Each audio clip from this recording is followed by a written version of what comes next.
Kadang ngerasa egois nggak ya kita ini jadi orang tua. Mereka boleh punya gitu ketika mereka memang sudah sanggup untuk bertanggung jawab.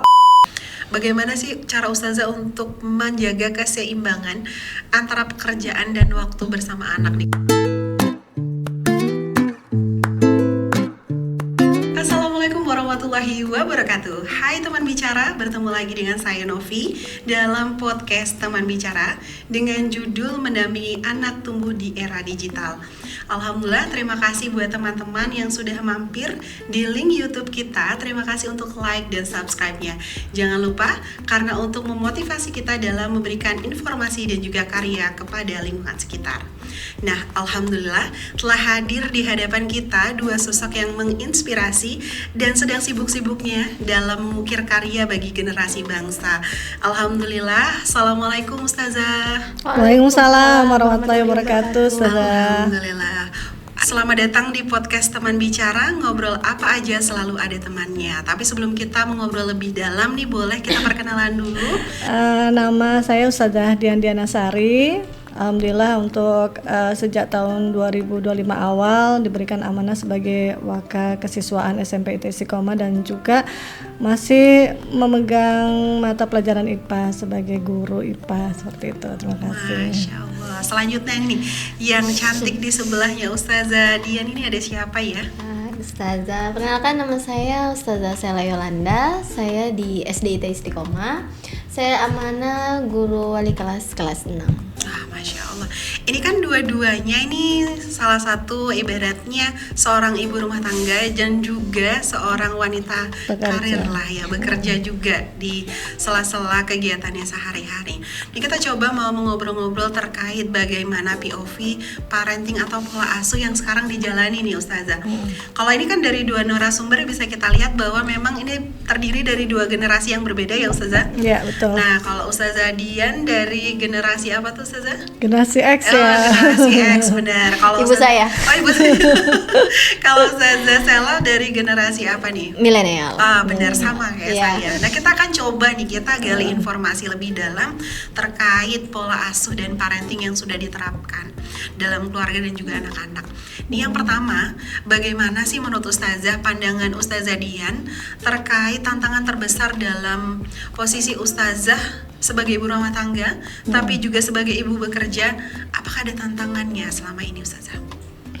Iya, kalau bicara tentang tantangan ya berarti ini kan merujuk pada kebersamaan dengan anak-anak gitu ya di rumah.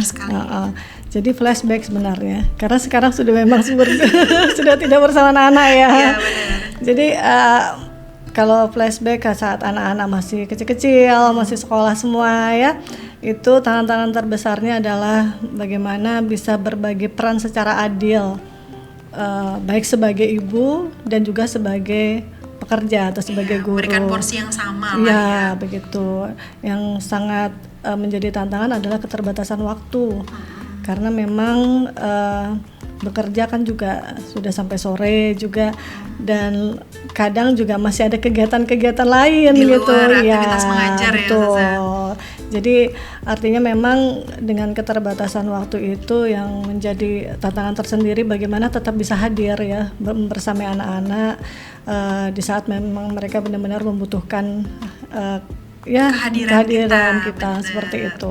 Jadi tantangannya kalau Ustazah Dian lebih ke waktu ya Ustazah. Iya, betul. Apakah ada perbedaan nih kalau untuk pola asuh? Ada tantangan terbesar nggak sih yang selama ini Ustazah hadapi sebagai seorang ibu bekerja di era digital?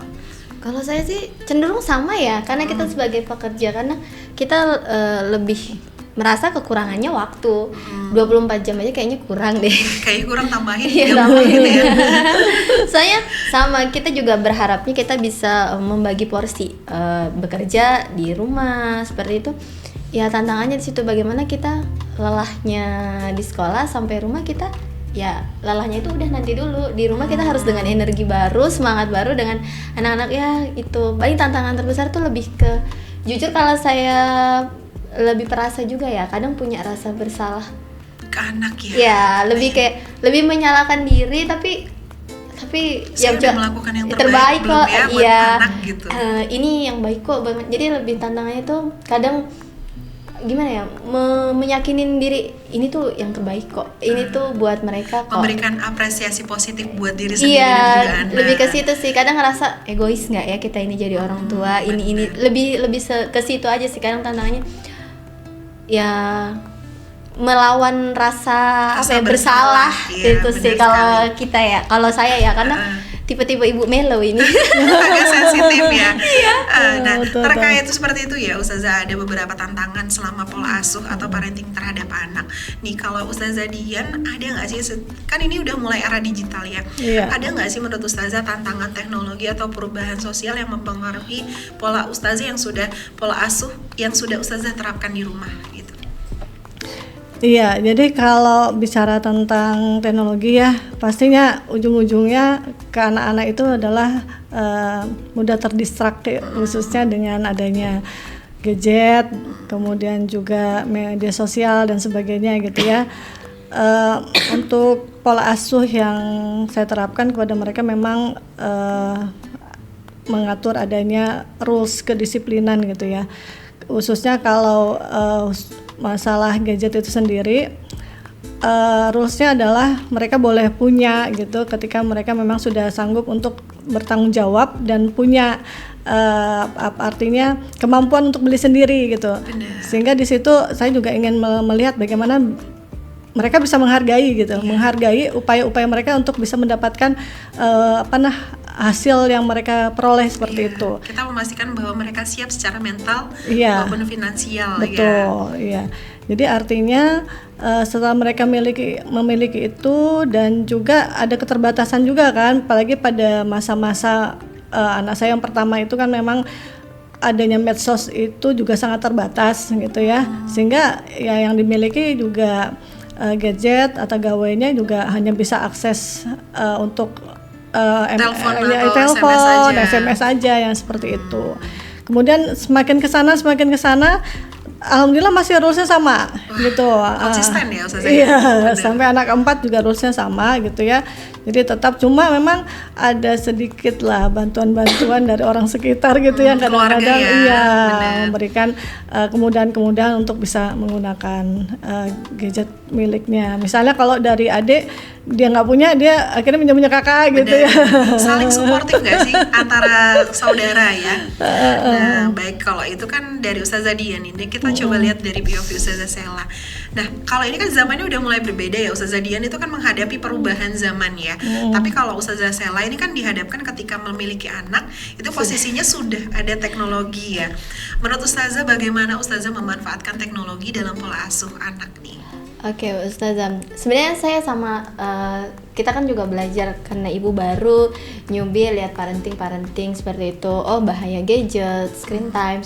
Saya nyoba untuk setahun pertama, 2 tahun pertama anak saya itu no gadget lah. Ibu no gadget. Habis itu memberikan mereka, saya itu membelikan smart hafiz yang yang murotal, bacaan suka ya, dipakai, ya. dia pun lagu-lagu, dan kalaupun televisi pun ya Cocomelon seperti itu ya. Kayak edukatif lah Iya, ibaratnya di gitu. mobil Cocomelon, terus murotal yang ibaratkan anak-anak, ibaratkan karena kalau mereka memang nggak tahu itu apa, tapi mereka melihat video. Jadi ada setahun pertama mereka sukanya adalah melihatnya adalah video. Jadi suara itu keluarnya apa, yang penting videonya, Visualnya, mereka lebih ya. fokus pada visual ya. Jadi ada yang kalau di YouTube itu murotal misalnya Anaba sampai dengan Anas, tapi gambarnya itu ayam, Iya, bebek, iya. seperti itu ini kan udah setahun, 2 tahun mulai berubah, mereka lebih ke suara seperti itu kan. Lama-lama 2 tahun, 3 tahun udah ngerti setiap ngumpul keluarga seperti itu. Nah disitulah saya melihat kan keponakan banyak ya, teman-teman main seperti itu. Wah, terus tapi memang kelihatan ya bedanya Ustazah, kita memberikan gadget atau tidak. Ketika kita tidak memberikan mereka gadget, mereka sangat-sangat aktif, sangat-sangat kreatif, entah yang loncat sana, loncat sini, seperti itu ya. Tapi memang anak yang mengeksplor semua yang ada di sekitar. mereka. Nah, disitulah kalau saya kan jaraknya dekat ya. Abang kakaknya setahun, adiknya lahir. Iya. Jadi di situ 2 tahun, setahun. Nah, kakaknya 2 tahun, adiknya mulai setahun. Disitulah mulai dicuri itu saya yang mulai gadget Kayaknya enggak, gimana gadget ya? nih enggak ya. Gimana ngatur waktunya Iya. antara kakak sama adik, gitu ya? Iya, sekalinya 3, 4 anak saya kalau nggak salah udah usia di 3 tahun, kita udah ngumpul keluarga, dia udah bisa itu teman-temannya, misalnya keponakan-keponakan ngomong, itu apa? Oh, itu YouTube.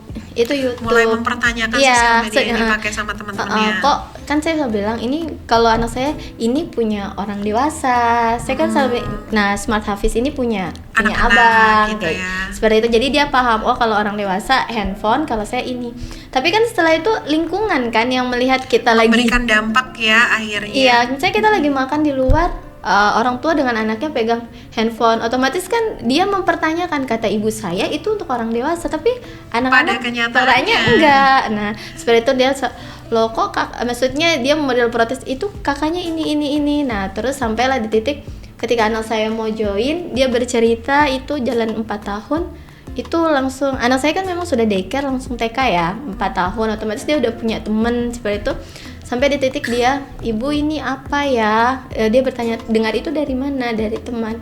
Terus apa yang disampaikan ibu? Kok katanya abang ini tidak nyambung, tidak. Dia dianggap ini ya, tidak melek teknologi Iya, sama teman-temannya. karena saya tidak ngajarin. Nah, di situ saya langsung, oh nggak bisa juga nih. Kalau dihilangkan sama sekali. Sekali, gitu ya. iya. Jadi di situ, oh iya nih. Tapi saya ngelihat, saya kasih gadget, dia paham. Sumpah ustazah itu bener-bener cepat cara ngebuka handphone, saya kasih passwordnya, saya kasih polanya, dia bisa, dia langsung dia langsung. Terus saya kan bolehnya kalau ada, kan itu handphone saya ya, jadinya saya kasih, tapi saya dengan benar-benar statement, ini handphone ibu itu pinjam, Okay. bukan punya kamu ya. Jadi pinjam. mereka itu punya batasan untuk mengakses teknologi Iya, ya. soal itu. Nah, habis itu udah mereka main, udah paham. Oh, lama-lama ini nih, akhirnya saya yang memberikan jadwal. Boleh main handphone, tapi boleh main punya ibu ini, tapi setiap hari Minggu. Oh, Nah, gitu. dari situ dia belajar. Kalau ibu tidak kerja dan saya tidak sekolah, berarti itu namanya hari Minggu. Bener, jadi ada pemanfaatan gadget yang dibatasi oleh aturan dari orang tua, bener ya Ustazah? Iya.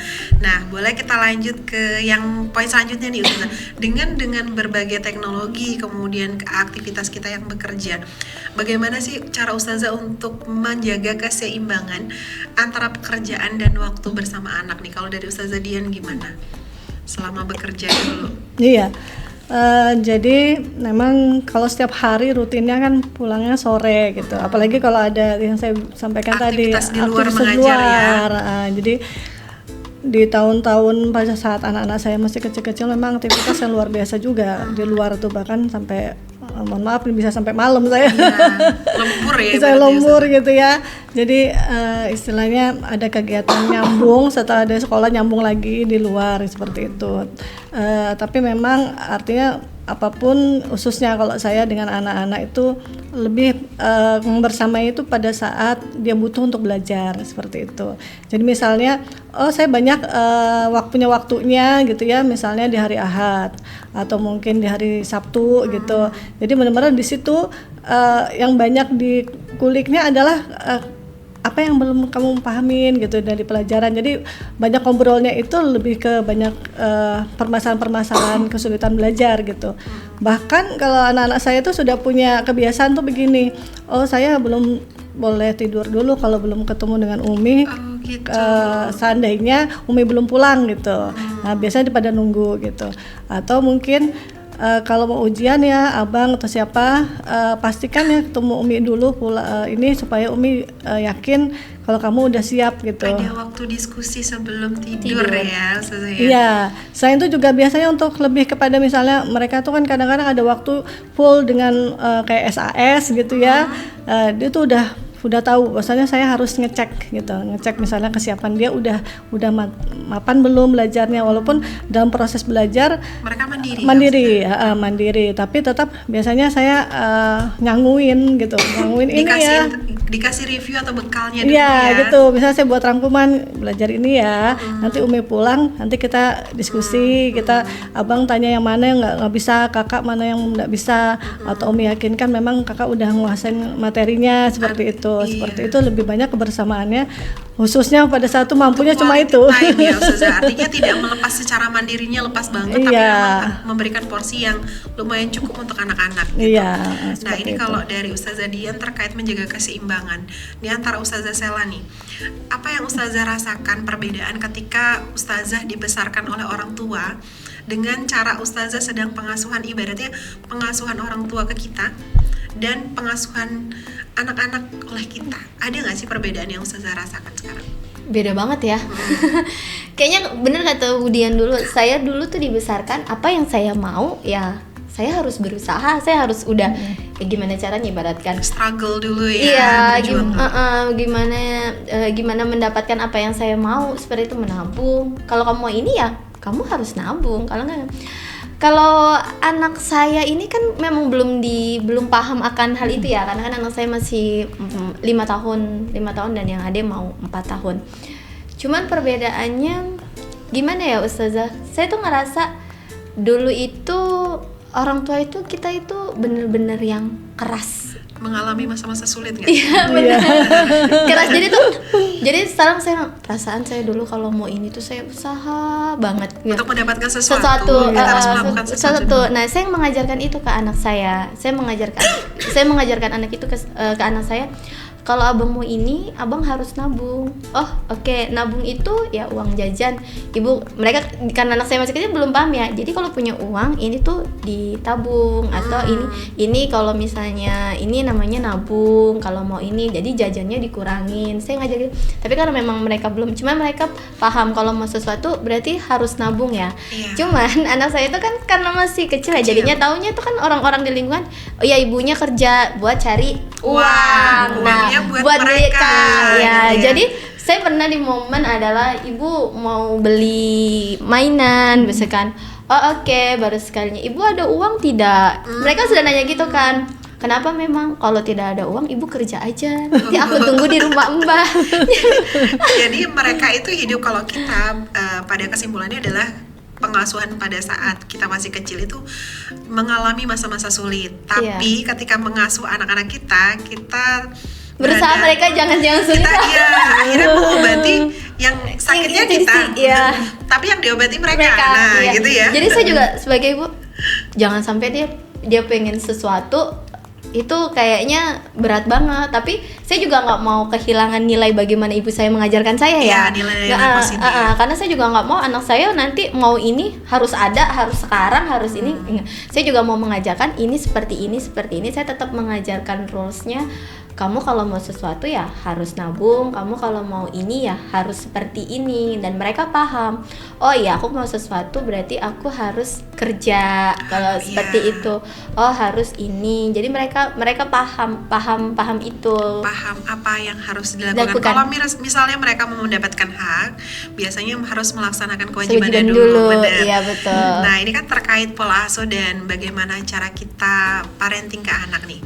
Selain itu kan ada juga nih Ustazah, kalau di sekolah kita ini kan sebenarnya identik dengan pembentukan karakter ya, yaitu berakhlak mulia.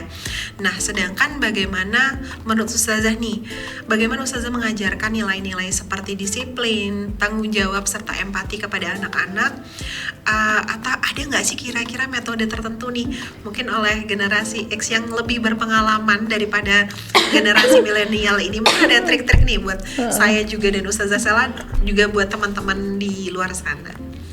Ya baik, jadi gini, berangkat dari punya 4 anak gitu ya. Apalagi kalau misalnya bicara tentang kedisiplinan, dimana sama-sama pada masa sekolah gitu ya, sama-sama berangkat sekolah misal bareng. Jadi memang benar-benar yang namanya kedisiplinan itu sangat penting. Untuk hal terkait misalnya tidak boleh datang terlambat, apalagi kita kan juga sudah tepat waktu. Jadi anak-anak juga harus lebih ini lagi, sehingga apalagi kalau misalnya pagi bukan cuma 1-2 tapi semuanya mau berangkat sekolah, 4-4-nya harus mandi, kemudian sarapan dan sebagainya, semuanya di ini kan artinya dipastikan bisa berangkatnya juga tepat waktu sesuai jadwal yang sudah ditentukan. Jadi konsekuensinya ya malam itu udah awal-awal diworo-woro dulu gitu ya, misalnya siapkan dulu buku pelajarannya, kemudian Di-reminder ya lagi ya, seperti Ustazah itu. ya. Tapi lama-kelamaan udah jadi kebiasaan gitu ya. Sehingga yang namanya yang lain-lainnya seperti sholat dan sebagainya, kalau setelah selesai sholat juga kadang kan ada anak-anak masih tidur, tapi mereka udah tahu gitu nggak bisa tidur lagi gitu, kenapa harus berbagi kamar mandi gitu kan. Kemudian setelah itu juga harus sarapan dan jam sekian juga harus sudah berangkat. Itu kalau masalah kedisiplinan. Kemudian kalau masalah tanggung jawab, memang dari generasi-generasi saya juga melihat ada perbedaannya ya. Contohnya generasi anak saya yang pertama gitu ya. Dalam masalah tanggung jawab itu memang untuk anak pertama agak strict juga gitu. Kita agak kaku sama Iya, ini ya. Pokoknya betul. kalau udah A deh gitu. Iya, jadi kalau misalnya yang anak pertama itu karena pernah mengalami masa di ini juga, sebelum masuk di Istiqomah, dia waktu itu di kelas 2 tuh ya, pindahan ke Istiqomah, sementara sebelumnya di negeri. Jadi dia bisa membandingkan antara negeri dengan Istiqomah. Sehingga ketika misalnya di negeri aja terlihat banget ya kalau di negeri waktu itu perbedaannya, dimana ketika misalnya dia sekolahnya itu berjarak kurang lebih ada sekitar 1 kilo ya dari rumah, walaupun pagi diantar gitu. Ketika dia ketinggalan satu, itu kelas 1 SD ya, ketika dia ketinggalan satu misalnya hari Jumat harus pakai peci, dia nggak bawa, dia lari dari sekolahnya pulang ambil peci kemudian balik lagi gitu. Nggak ada yang namanya minta antar dan sebagainya, nggak ada. Dia paham ibaratnya karena dia melakukan kesalahan dia harus bertanggung jawab gitu ya. Iya. Kemudian itu pun dia pengen mengaplikasikan ke adiknya gitu ya. Jadi ketika misalnya waktu itu pengen punya sepatu baru gitu. Jadi kalau di tempat saya kan, kalau selama sepatu itu masih bisa dipakai, seburuk apapun tetap dipakai. Kita tidak akan membeli kalau ternyata kamu cuma pengen model yang baru gitu. Ibu saya bang. Karena itu lebih menitik beratkan kebutuhan bukan keinginan. Iya. Ya. Akhirnya saya pada saat itu kan juga menyambi juga buat pempek lah ya, jualan gitu kan, jualan pempek. Dia itu anak-anak itu luar biasa ya, dia bisa ngitung. Jadi setelah saya pulang sekolah, saya ajak dia karena memang pulangnya kan bareng saya, ajak ke pasar, dia menghitung modal itu, dia hitung biaya produksi. Iya, gitu dia hitung tepungnya berapa, kemudian beli ikannya berapa. Ketika saya buat pempek, kemudian saya jual dan laku gitu ya, dengan seharga berapa. Kemudian saya pulang, saya ajak beli sepatu, baru dia bilang harga sepatunya ini nggak imbang dengan dengan modal, katanya gitu. Oh, dia sudah mulai bernalar kritis ya. Baru dia bilang modalnya sekian, kenapa harga sepatunya harus lebih mahal, seperti itu. Jadi artinya saya melihat berarti dia menghitung gitu berapa modal, kemudian berapa keuntungannya, dan inginnya dia adalah yang dibelikan itu keuntungan saja, jangan ambil modal. Jangan sampai biaya produksinya juga dipakai gitu ya. Atau misalnya pas dilihat adiknya pengen pempek, dia bilang, Umi masukkan sudah di dalam tas, nanti keuntungannya berkurang, katanya gitu. Itu luar biasa, dia udah memikirkan sampai dampak yang paling jauh ya. Iya, gitu. Luar biasa. Ini jadi Ustazah kalau menanamkan nilai-nilai kedisiplinan kan lumayan ini ya, secara ini berarti secara rule yang sudah ditetapkan. Kalau bisa anak-anak dari kakak sulungnya bisa mengajarkan itu juga ke adik-adiknya. Iya, itu biasanya. Benar. Nah, kalau misalnya nih Ustazah, kalau untuk Ustazah Sela, ada trik-trik tertentu nggak untuk menanamkan kedisiplinan buat anak-anak ini kan masih usianya 5-4 tahun nih ya? Ada tips and trik tertentu nggak sih? Contoh sih, kalau 4-5 tahun dia lebih mencontoh ke kita ya. Bener. Jadi kayak misalnya disiplin, oh ini pagi tuh saya pasti bangun kan, misalnya sholat subuh, mereka bangun, oh ibu sholat, udah mereka kan saya masih melihat lah, mereka mandi, ini kita sekolah mandi. Jadi anak saya tuh nggak pernah terlambat, yang sering terlambat saya. Iya benar. karena kan anak saya nggak ngeliat saya terlambat ya, tapi yang mereka tahu adalah mereka ke sekolah tepat waktu. Benar. Dan sebenarnya tuh kerjasama sih kalau menurut saya, karena beberapa kali saya juga harus kerjasama. Karena kan anak saya ini di daycare, sebelumnya di daycare.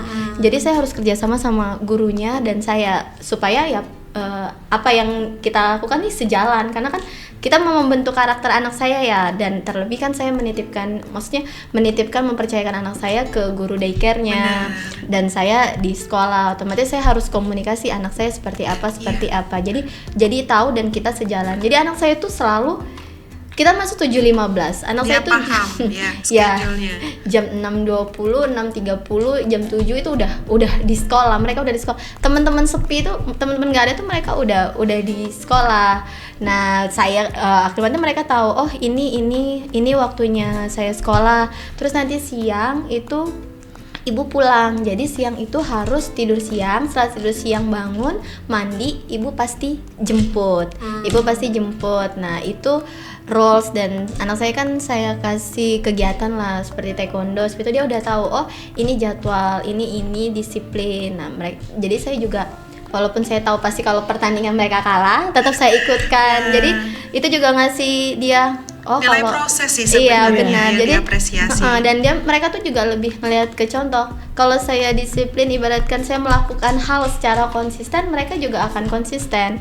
Saya mau tidur, kita yang dulu kita lagi belajar read aloud, saya aplikasikan ketika saya udah capek banget, mereka nggak bilang, ibu kok tidak bercerita. jadi karena melihat itu sebagai kebiasaan gitu. Jadi memang kembali ke kita, kayak misalnya hari Minggu, tiba-tiba saya Minggu kuliah tuh, seperti kemarin kan, ibu kok sepertinya hari ini tidak ada hari Minggu.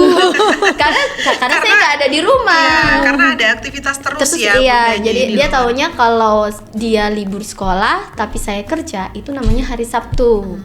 Tapi kalau yang namanya dia nggak sekolah, saya di rumah, itu namanya hari Minggu. Nah, jadi sekali. saya boleh main handphone seperti itu, tapi ada time-nya kan, saya iniin. Nah, kemarin seperti, ibu kok ini tidak ada hari Minggu ya, jadi saya bilang, oh dia memahami hari seperti itu namanya hari Minggu, hari saya sama ibu saya, hari saya itu sih. Jadi dia lebih sebenarnya belajar disiplin, tanggung jawab dari kita, karena kan memang usia mencontoh. Model, ya. Artinya karena seorang observer sejati itu adalah anak-anak. Jadi mereka akan melakukan sesuatu hal sesuai dengan apa yang dia lihat. Kita contohkan hal yang baik, pasti juga mereka akan melakukan yang baik. Nah, baik, kalau yang saya kulik ini ibaratnya kesimpulannya adalah hal ini tidak akan terjadi tanpa dukungan dari suami dan juga keluarga yang luar biasa ya Ustazah sebagai ibu bekerja. Nah, sebelum kita tutup podcast kita hari ini nih Ustazah, boleh nggak berikan sekitar pesan dan kesan nih untuk ibu-ibu bekerja atau teman bicara di luar sana terkait bagaimana seorang ibu bekerja dalam pendampingan tumbuh kembang anak dalam era digital nih Ustazah Dian. Baik, sebagai ibu bekerja, saya percaya dan yakin bahwasannya keteladanan itu lebih kuat daripada nasihat-nasihat yang kita berikan kepada anak-anak. Karena sejatinya mereka itu belajar dari apa orang tuanya lah, orang-orang sekitarnya itu menjalani hidup, bagaimana orang tuanya bekerja keras, bagaimana orang tuanya bersungguh-sungguh dan bertanggung jawab serta tetap peduli pada keluarganya, seperti itu. Baik, artinya setiap ibu itu pasti akan memberikan yang terbaik untuk anaknya. Baik, kita lanjut ke Ustazah Sela. Ada lagi nggak nih tambahan pesan dan harapan untuk bunda-bunda di luar sana? Kalau saya sih karena baru ya, saya new mom lah. Ya itu tadi, saya mulai belajar ikhlas dan percaya. Saya nggak boleh, kita nggak boleh menyalahkan diri kita sendiri ketika kita meninggalkan anak kita. Karena saya percaya seperti yang ketika kita mempermudah jalan urusan orang lain, insya Allah jalan kita juga dipermudah. Begitu juga kita mempermudah urusan, kita membantu mengajar, mendidik anak orang, insya Allah jalannya anak kita pun juga akan dibantu. Amin ya rabbal alamin. Semoga kita diberikan kemudahan, kelancaran serta keberkahan dalam mendampingi peserta didik dan juga anak-anak kita di dalam keluarga besar kita. Insya Allah diberikan keberkahan yang luar biasa dan diberikan kesuksesan dunia dan akhirat. Amin ya rabbal alamin. Gimana teman bicara, semoga obrolan kita pada hari ini memberikan inovasi dan edukasi yang luar biasa untuk teman-teman di sekitar kita. Baik, terima kasih. Jangan lupa untuk klik like dan subscribe-nya di link YouTube channel kita. Kita ketemu lagi di episode selanjutnya. Wassalamualaikum warahmatullahi wabarakatuh. Waalaikumsalam warahmatullahi wabarakatuh.